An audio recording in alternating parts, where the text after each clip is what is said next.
Section 3. You are going to hear 3 students discussing their presentation topic. Take some time to look at questions 21 to 27.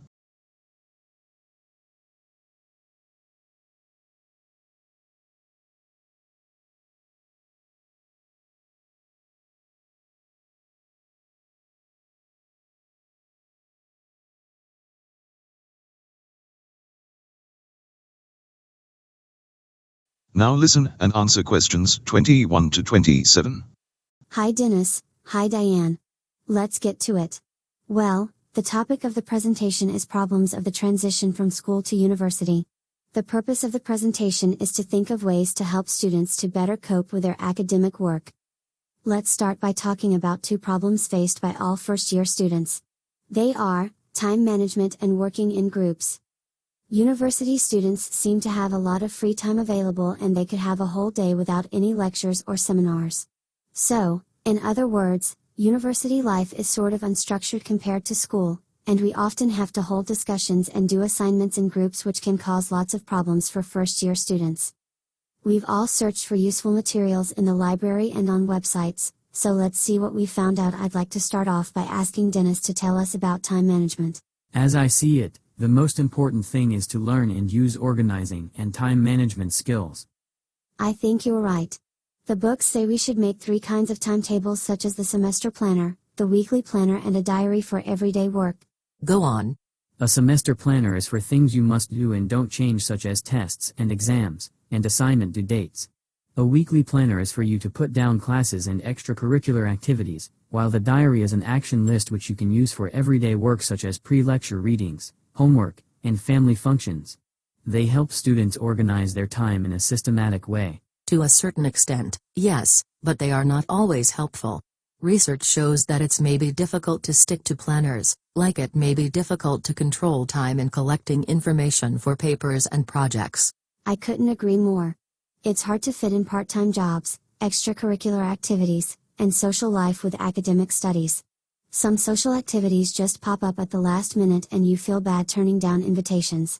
It seems to me that I spend too much time on time wasters such as chats, phone calls, watching TV, browsing the internet, etc. I must learn to say no. I've got some tips from university websites, and they say we must also learn how to research effectively, such as, we can attend workshops organized by the library, and we could also ask teachers for help outside class time and even make use of consultation hours.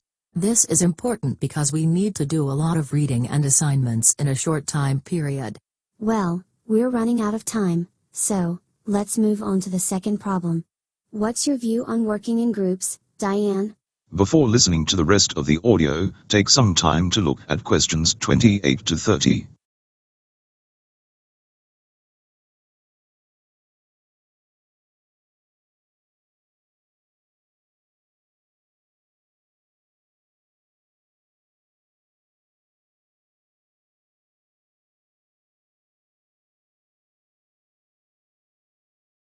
Now listen and answer questions 28 to 30. As I see it, it is a problem because group work requires communications in different ways, such as face-to-face, phone calls, and email, which take up a lot of time. True, but I find that the problem is you need to work with people that you don't know. Group work is never easy because sometimes, some people are dominating, others contribute little. Very often I find that the time is spent unproductively, and I often feel frustrated. I agree with Jean about knowing our team members. It's good to get to know our team members, find out their backgrounds, strengths and interests so we can know what they like to do and what they are good at, and so we can build a good working relationship. Well, my readings also say that to get better grades we should clarify assignment requirements such as the purpose of the project and the skills we need to demonstrate in the project. I think you're right. And after understanding the task, then we can break them down into subtasks, and see which parts can be done on our own and what can be done in a group. Then we need to agree on a plan and the deadlines. Someone should be chosen to take on a leadership role to guide the process. This is all very helpful, and I think it will give us plenty of stuff for the presentation. Dennis, could you take on the time management section, since you seem to know quite a bit about it, and Diane and I will do working in groups. We could take, say, a week? to work on them and then get together to look at putting it all into one presentation. That sounds good. Shall we meet here again at the same time next week? Works for me. Jean, I'm free the next 3 afternoons if you'd like to get together to do the slides. This is the end of part 3.